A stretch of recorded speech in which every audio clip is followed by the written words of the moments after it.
Este podcast é uma produção Reverber.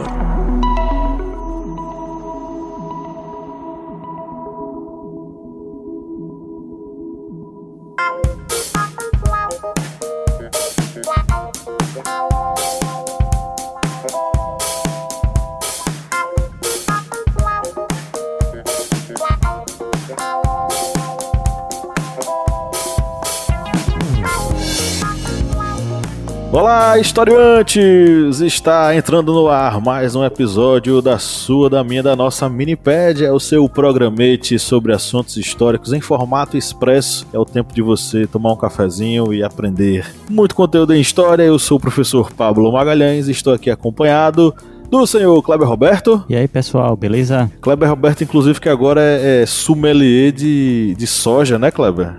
A pessoa tem que mudar a alimentação. A pessoa tem que perder alguns quilinhos, aquela pancinha redondinha que não dá muito certo, não.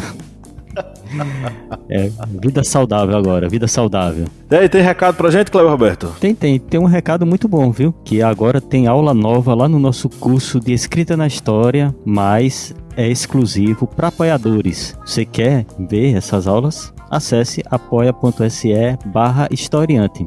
Ficou uma aula show de bola. Foi sobre o que mesmo a aula? Fontes históricas, algo que a gente usa muito. Você trabalha com história, você tem que entender um pouco o que são as fontes históricas. Show de bola, ficou uma aula massa mesmo. E lá das terras de São Luís, no Maranhão, a senhora Joyce Oliveira. E aí, gente, mais uma vez com uma voz sexy aqui pra vocês. Falando das terras pluviosas do Maranhão. Joyce, você passou quanto? Eu acho que esse ano ela passou mais tempo gripada, mais dias gripada do que não gripada, né, Joyce? Pois é, né? Presencial, o ensino presencial faz isso com o professor. Mas vai melhorar, vai melhorar. Bom, estamos aqui reunidos em clima de oração para falar sobre o que, dona Joyce? Nós vamos falar um pouco sobre o Dom Pedro I nosso, que é o Dom Pedro IV de Portugal, depois que ele foi embora, né, daqui. Pois é, o que aconteceu com essa criatura, né? A gente conhece o Pedro I da nossa história, né, do Brasil, e sabe que ele foi-se embora quando abdicou em favor de Dom Pedro II, mas o que aconteceu com ele depois que ele se foi? E por que ele se foi? Vamos tentar refletir sobre isso nesse episódio. Kleber Roberto, me diga uma coisa, quais seriam os 3 principais tópicos que, de certo modo, são os mais importantes sobre esse assunto? A gente tem que entender o porquê de Pedrão saiu do Brasil, Pedrão voltou para Portugal, em 3 pontos principais. Os motivos que fizeram ele sair do Brasil, abdicar para Pedrinho, Dom Pedro II, a crise de sucessão em Portugal, que foi uma crise bem complicada, e também entender os últimos dias de Dom Pedro, que não foram aqui. Ele continuou nas terras lusitanas. E possivelmente os nossos ouvintes lá de Portugal, os nossos irmãos lusos, né, poderão ouvir esse episódio e cornetar a gente se eles acharem que a gente falou alguma coisa errada, né? Então, queridos ouvintes, queridas ouvintes de Portugal, fiquem à vontade para mandar mensagem pra gente lá no @historiante, no Instagram, no Facebook, no Twitter, seja lá onde vocês preferirem, tá? Vem que a gente recebe com muita alegria. E diga não à xenofobia, viu? Como é? Diga não à xenofobia. E se eles tiverem boas referências, assim, de autores, eles podem mandar os livros pra gente. A gente, agradece. O pessoal vai dizer, eles estão com hostilidade com a gente. Tá, não, pode vir. Vem sem xenofobia, como lembrou Joyce. Bora pra pauta.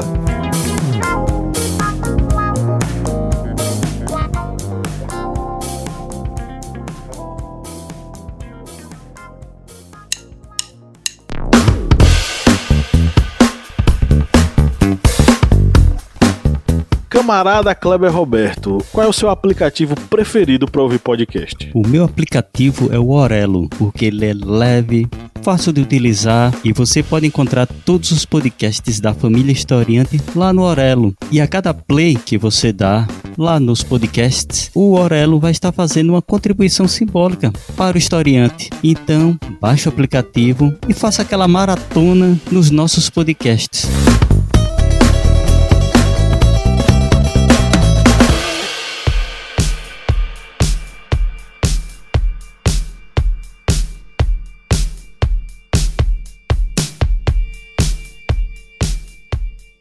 Falar sobre o Pedro I né, no final do seu reinado em nosso país, precisa ter aquela atenção redobrada sobre, primeiro, os motivos que conduziram ele a ir para Portugal e encerrar o seu período de reinado em nosso país. A gente não pode dar uma explicação simplista, né? O que muita gente sabe é que um belo dia Pedro I abdicou em favor do seu filho Pedro II, né? O jovem Pedro II, que tinha 5 anos de idade na época, e foi embora. Por que ele fez isso? Quais motivos o levaram a entregar a coroa nas mãos do seu filho, iniciando inclusive o período regencial, que vai terminar com o golpe da maioridade. E aí Pedro II assume com apenas 14 aninhos. O período regencial foi marcado por muita instabilidade política, mas o final do reinado de Pedro I também foi marcado por muita volatilidade política. Primeiro porque a gente tem algumas questões que conduziram Pedro a se indispor com alguns setores da sociedade brasileira. Em especial, logo de cara, a gente fala sobre o processo de criação da nova Constituição no Brasil. Esse processo de Constituição, ele passou pela eleição de uma Assembleia Geral Nacional Constituinte, logo após a Declaração de Independência do país. Com a Declaração de Independência, essa Assembleia foi organizada para que pudesse construir uma Constituição que pudesse dar encaminhamento para a jovem nação que acabava de nascer. A questão é que Pedro ele não ficou muito contente com os rumos que a Constituição acabou tomando, principalmente pelo fato de que essa Constituição ela reduzia ou limitava muito o poder do rei o poder do imperador dentro do Estado. Isso não era de interesse de Pedro, obviamente, porque ele queria um poder um pouco maior. Além disso, aí tem uma outra questão. Essa assembleia, ela foi muito agitada por burburinhos. Principalmente o burburinho de que ela queria.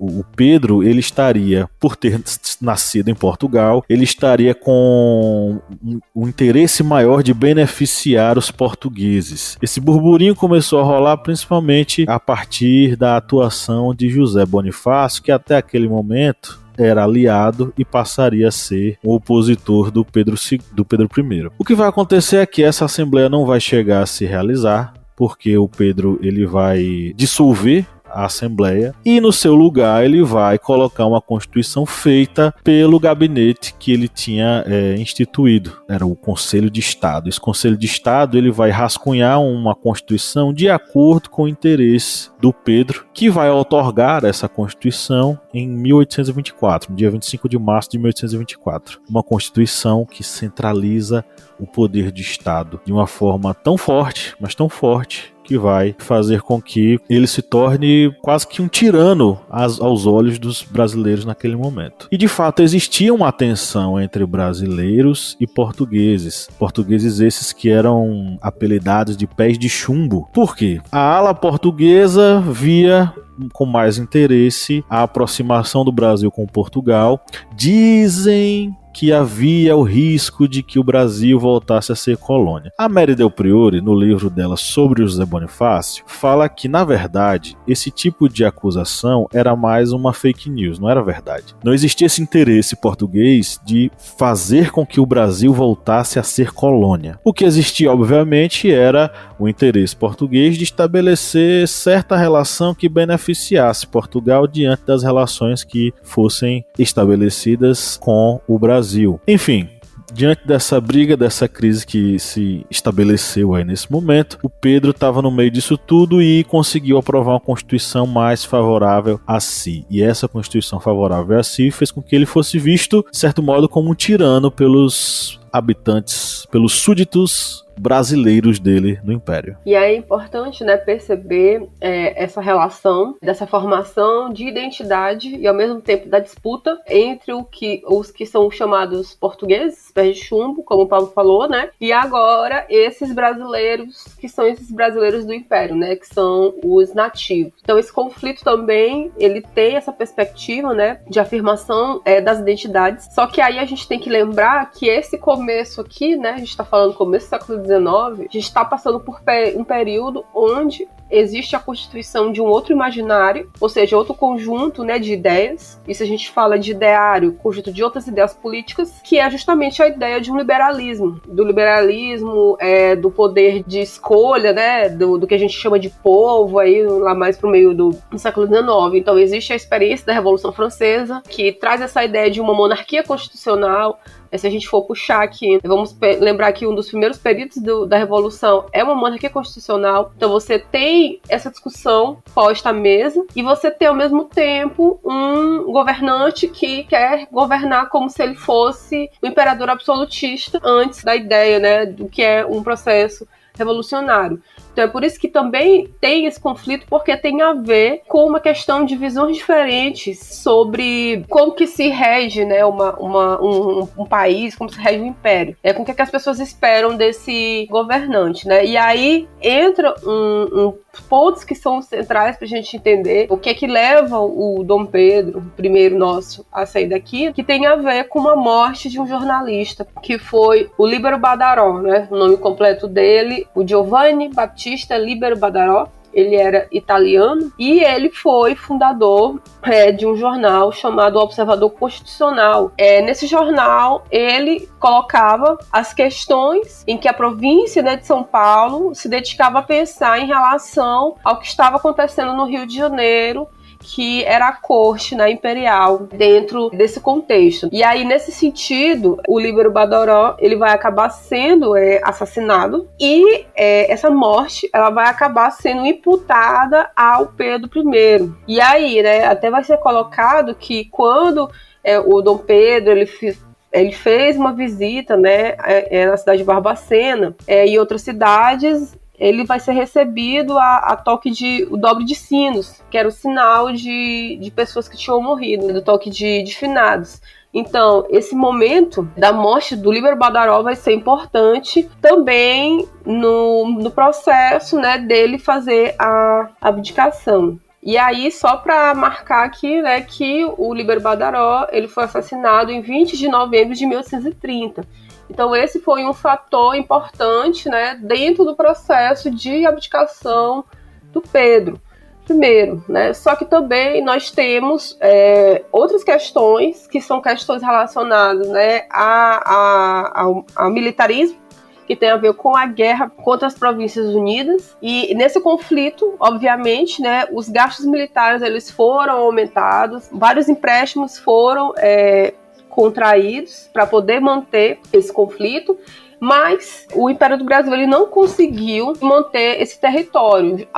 O fato de não conseguir vencer este conflito, né, vai dar origem ao país que nós conhecemos hoje como o Uruguai, né, que eram as antigas Províncias Unidas do Reino do Rio da Prata. E se vocês acham que o negócio estava pegando fogo, jogaram mais gasolina, porque, como dito por Joyce, teve todo esse problema de gastos militares, a impopularidade pela perda da cisplatina, e tudo isso vai acarretando nesse desgaste. E, digamos, o ponto de culminância desse desgaste foi já na chamada Noite das Garrafadas. E o que foi essa Noite das Garrafadas? Não foi uma noite que o pessoal bebendo cana e comemorando, não. Foi quebra-pau mesmo. Foi um período que Dom Pedro ele tinha visitado Minas Gerais e tinha retornado para a capital do Império, o Rio de Janeiro. Os brasileiros viam com maus olhos já o imperador, mas os portugueses eles queriam saudar o imperador, porque, como dito por Pablo,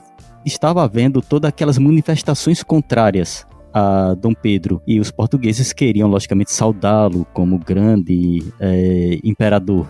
E fizeram uma grande festa para ele, para recepcioná-lo. Só que para os brasileiros, aquilo ali não foi só visto como uma recepção, foi visto como uma provocação. E aí os dois lados começaram a literalmente se engalfinhar. Não eram hooligans, eram somente brasileiros e portugueses lutando na capital do Império. E esse confronto, ele durou 3 dias e teve início no dia 11 de novembro de 1831. E teve Noite das Garrafas, ou Noite das Garrafadas, porque um dos instrumentos utilizados nessas lutas, nesses embates, eram garrafas. Além de paus, quem tinha arma de fogo também utilizava pedras, ou seja, foi algo assim bem complicado. Os brasileiros saíram vitoriosos nesse confronto dos portugueses, algo natural, e o que já estava ruim para o governo de Dom Pedro I se tornou quase que insustentável, e entrou o período de abril daquele mesmo ano já com o governo praticamente esfacelado. Dom Pedro chegou a constituir um novo ministério, que era o Ministério dos Marqueses, que, segundo o historiador Werneck Sodré, todos os notáveis pela sua impopularidade, isso demonstrando já algo insustentável da manutenção do governo de Dom Pedro I naquele abril. Vendo que ele não teria como ter aliados próximos, estava tendo já que mobilizar tropas para fazer ali, digamos, uma escolta, e vendo que o clima já estava totalmente insustentável, ele decide abdicar ao trono. E isso na madrugada de 7 de abril de 1881, ele apresentou o ato de abdicação ao trono. Isso entregando para Dom Pedro II, que era ainda criança. Ele não poderia assumir e o Brasil foi assumido por uma regência. Mas a abdicação de Dom Pedro I, aqui como imperador do Brasil, não era somente por causa de todo esse imbróglio do seu administração aqui. Havia outras coisas que também ajudaram para fazê-lo abdicar. E isso estava acontecendo lá em Portugal. É o que chama o olho no gato, outro no peixe, né? Pois é. Acho que essa expressão resume o Pedro nessa época.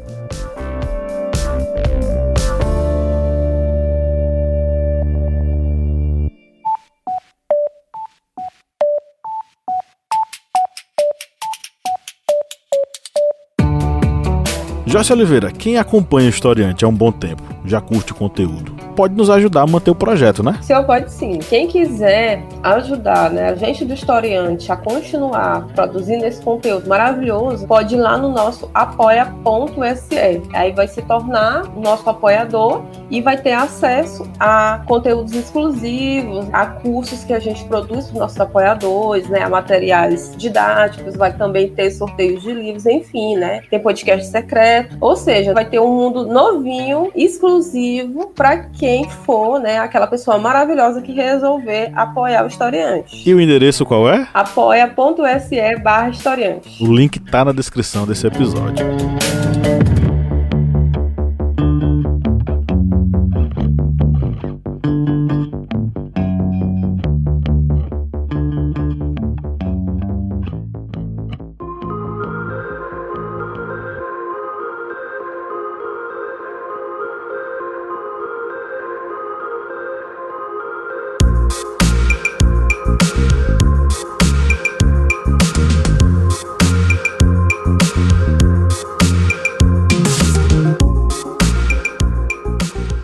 A gente fala sobre a coisa do problema da crise aqui como se fosse o único motivo, né? Ou pelo menos as pessoas pensam só nisso como se fosse o único motivo. Só que o Brasil, ele não fica num planeta diferente.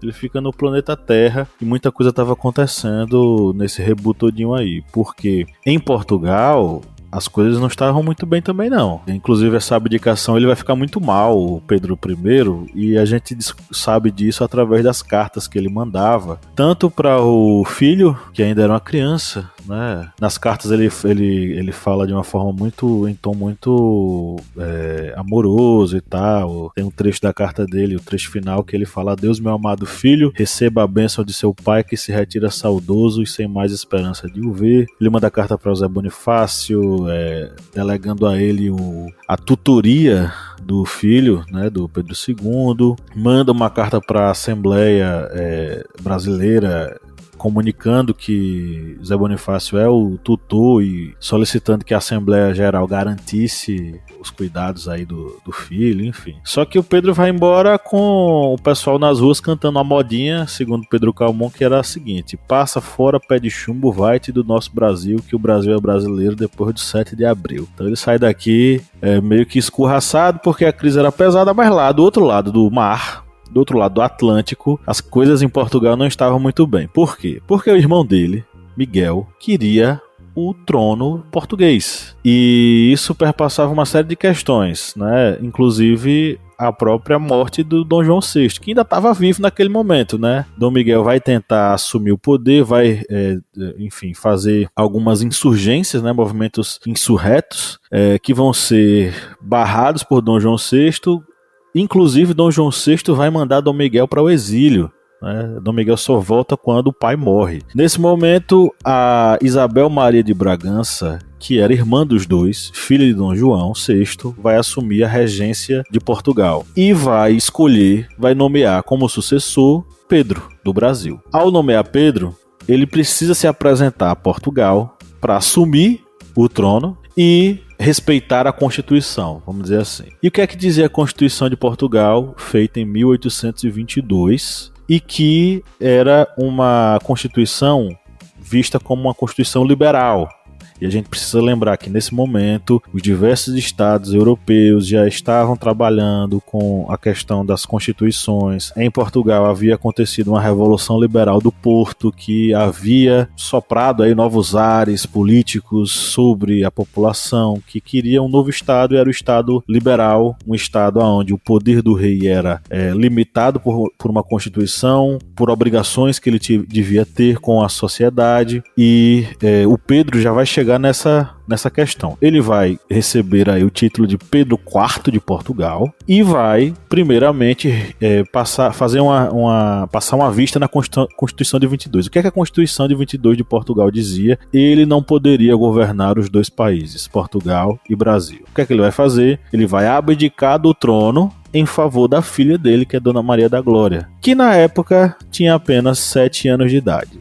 O que é que ele vai fazer? Ele vai combinar com Dom Miguel o seguinte: Dom Miguel seria uma espécie de, vamos dizer assim, regente, enquanto a criança não chegava à idade adulta, né? A Dona Maria da Glória não chegava na idade adulta. E quando ela chegasse na idade adulta, o tio casaria com a sobrinha. É isso mesmo, caro ouvinte. Eles iriam se casar. Dom Miguel aceita o acordo, né? E aí Pedro tranquilamente vai se retirar. Só que no que ele se retira, Dom Miguel, regente ainda, vai tomar o poder para si, apoiado pela facção absolutista dos portugueses. E aí começa um problema pesado, né? Porque o próprio Pedro, né, que tinha trabalhado para fazer uma revisão da Constituição de 22, e isso vai culminar com a Constituição de 1826 de Portugal, ele vai trabalhar para que a Constituição ela seja uma Constituição liberal, com 4 poderes: o poder legislativo, o poder judicial, o poder executivo e o poder moderador, né, que era representado pelo rei. Mas quando Dom Miguel assume, ele restaura, de certo modo, os poderes absolutistas, concentra o poder em suas mãos e tem início o conflito entre os dois irmãos, que vai ser conhecida, a grosso modo, aí como a Guerra Civil Portuguesa ou a Guerra dos Dois Irmãos. Eles vão se enfrentar, enfim, pela questão da sucessão da coroa portuguesa, e vai ser uma guerra profundamente avassaladora e muito importante para a história de Portugal. E aí, só para que vocês entendam, né, essa questão do que é o liberal, né, e do que é o conservador, qualquer sistema, né, o absolutismo, né, em Portugal, né, tem a ver com algumas dimensões também que a gente fala muito depois no Brasil do século XIX, né. A ideia de um governo, que é um governo, né, absolutista, nesse contexto bate de frente com algumas noções do liberalismo que foram implantadas ao longo do XIX, né? Como o Pablo já falou, a questão da Constituição também, mas também em relação a ações do cotidiano, por exemplo, como o enterramento nos cemitérios. Após esse momento em que Portugal ele acaba tendo, né, esses momentos que são momentos associados ao liberalismo, é tentado fazer uma implantação de algumas medidas que são medidas liberais, como a questão dos enterramentos nos cemitérios. E para você que não se lembra, né, que isso não era uma norma, né, o enterramento era feito dentro da igreja, né, ou do paço episcopal, né, quanto mais próximo da igreja, mais próximo de Deus. Então essa é uma noção que é muito absolutista. E aí em Portugal você tinha uma grande população que ainda estava enraizada muito também desses valores, que eram valores desse absolutismo monárquico, né. Tanto a gente fala dessa nobreza, que a gente chama nobreza de espada, né, que é essa nobreza hereditária, como da nobreza togada, que são os burgueses que compravam esses títulos de nobreza, e também, né, as camadas populares também, né, as rurais, elas também mantinham muito desses hábitos que eram hábitos considerados da época da monarquia. Então, esse tipo de reforma, ela acabou não sendo muito, acabou não sendo vista com bons olhos, e é por isso que o Dom Miguel ele vai conseguir, né, se sobressair em relação ao Pedro I nosso e o quarto de Portugal, né, dentro desse contexto. E dentro deste conflito, que foi a Guerra Civil Portuguesa, tem esses dois lados, lembrando que Portugal, ela já vinha com esses problemas, principalmente devido ao desmembramento, o fim do Império Português, com a perda principalmente do Brasil, a Guerra Peninsular, que foi aquela invasão napoleônica contra a Península Ibérica, tudo isso vai acarretando há anos de problemas econômicos. E essa guerra ocorre exatamente nesse período, com todos esses problemas. E Dom Pedro, ele retorna para Portugal para defender o legado da filha ao trono. Só que Pedro, ele tem uma força militar muito menor do que a de Miguel. E ele vai fazer do seu, digamos, quartel-general nos Açores para se preparar para essa invasão. E ele vai para Portugal, ele consegue entrar na cidade do Porto e acaba sofrendo um cerco nessa cidade devido exatamente ter uma força mais reduzida, mas mesmo tendo uma força reduzida, ele acaba tendo um plano que era, digamos, o plano definitivo para ver se tinha sucesso ou não, que era dividir suas forças e atacar em duas posições diferentes as forças de Miguel. Lembrando que Miguel, nesse momento, ele não tinha um apoio das potências europeias. As potências europeias estão se mantendo neutras com relação ao conflito em Portugal. Mas voltando aí, nesse avanço das forças de Pedro, no caso Pedro IV já de Portugal, quando ele avança para essas duas posições, ele consegue ter sucesso, principalmente no avanço rumo a Lisboa, que é um avanço rápido e tem o apoio dos ingleses, os britânicos, eles dão apoio à causa de Pedro e Lisboa ele é entregue às forças pedristas, no caso de Pedro, já que eram pedristas ao lado de Pedro e miguelistas ao lado de Miguel. E isso vai fazer com que comece a haver essa perda da estrutura de Miguel, mas a guerra ela não acaba. Longe disso, ela não tem esse fim, porque Miguel ele ainda insiste em manter esse conflito. Ele vai recuando, digamos, a capital, de cidade em cidade, enquanto as forças de Pedro vão avançando, ele vai só estabelecendo em vários locais, como por exemplo em Santarém. E durante todo esse avanço, nós vemos que Miguel, como dito, ele vai insistir na manutenção do seu direito ao governo português. Já em 1834 é estabelecido a chamada Quádrupla Aliança, que decide pela intervenção militar contra as forças de Miguel, e isso tem um apoio muito grande das forças britânicas. Lembrando que tem esse contato muito grande entre ingleses e portugueses, e com isso, esse conflito, por exemplo, há uma presença importante de forças inglesas, e o que vai restando das forças miguelistas, elas vão se retirando para o Alentejo, ou seja, vão recuando diante da força de Pedro. Há uma batalha que é bem definitiva, que é ganha pelos pedistas, que é a Batalha de Aceiceira, e depois dessa vitória há uma convenção, que é a Convenção de Évora-Monte, que determina o regresso de Dona Maria II à coroa e o exílio de Miguel, que é destinado para a Alemanha. Bom, no final das contas, o Pedro sai vitorioso, de certo modo vitorioso e derrotado, né? Porque ao mesmo tempo em que ele lutou bravamente aí em favor de sua filha, ele acabou contraindo tuberculose. E aí, só para lembrar, o Pedro ele lutou não como general dentro dos quartéis, ele foi até o campo de batalha, se meteu, montou canhão, comeu com soldado, e um jeito bem peculiar, inclusive, que tem aquela biografia muito bacana que foi lançada pela Companhia das Letras, né? Pedro I, o nome da biografia, Perfis Brasileiros. Isabel Lustosa, né? Isso, Isabel Lustosa, Perfis Brasileiros de Dom Pedro I, em que a Isabel Lustosa, de certo modo, aborda um pouco esse temperamento dele. Ele era um cara muito Sabe aquele seu amigo sem noção, muito expansivo? Era o Pedro. Ele era tão afetuoso quanto violento ao mesmo tempo. E o Pedrão foi pro campo de batalha, almoçou com os soldados e montou o canhão e disparou e fez o diabo a quatro e acabou contraindo tuberculose. A saúde dele acabou ficando muito debilitada, ele que tinha casos de epilepsia, né? Não era sempre, mas a cada alguns anos ele tinha um caso muito forte de epilepsia. Ele acaba caindo tuberculoso, faz um último pedido, né? De que, numa carta aberta aos brasileiros, que a escravidão fosse abolida e solicita que seu corpo ficasse enterrado no panteão da dinastia de Bragança e que seu coração ficasse na igreja da Lapa, na cidade do Porto, em homenagem aos moradores da cidade que defenderam tanto a causa dele, né? Então, esse coração ficou e fica até hoje, na verdade, né? Se você estiver aí em Portugal, ouvinte, dê uma passadinha na Igreja da Lapa e veja qual que é a burocracia para você ver o coração do Pedro II. Primeiro. Pedro I, foi mal, Pedro II não.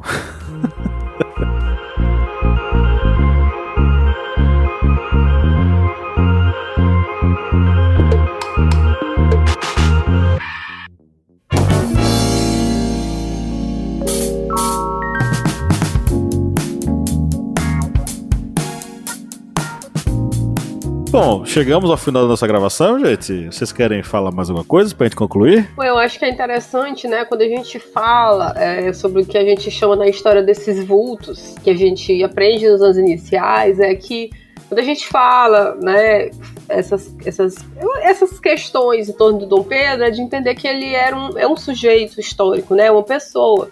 Então, ele se contradiz como as pessoas se contradizem. A diferença é que a gente aprendeu a observá-lo apenas como um herói, um grande vulto da nação. Então, acho que é importante a gente pensar essas pessoas, né, como pessoas que são pessoas como nós, só que de outros contextos, né? Pra gente acabar não endeusando e não fazendo uma heroicização e tentando dizer que se é um herói ou se é um vilão, né? Acho que a gente tem que trabalhar muito nessa mediação. Pegando bem esse gancho de Joyce, é exatamente isso. Temos que estudar realmente, pesquisar em várias fontes para percebermos que muitos heróis, muitas pessoas que têm aquela áurea de herói nacional, muitas vezes por trás esconde um ser humano com falhas e muitas vezes até um ser humano cruel, mas que por determinados desejos políticos acaba recebendo uma áurea divina, mesmo sendo um personagem não tão glorificado pelos seus atos. Então é isso, temos um podcast. Um grande abraço a todos e todas que nos ouviram até agora e tchau, tchau. Tchau, gente, até mais. Valeu, pessoal, até mais.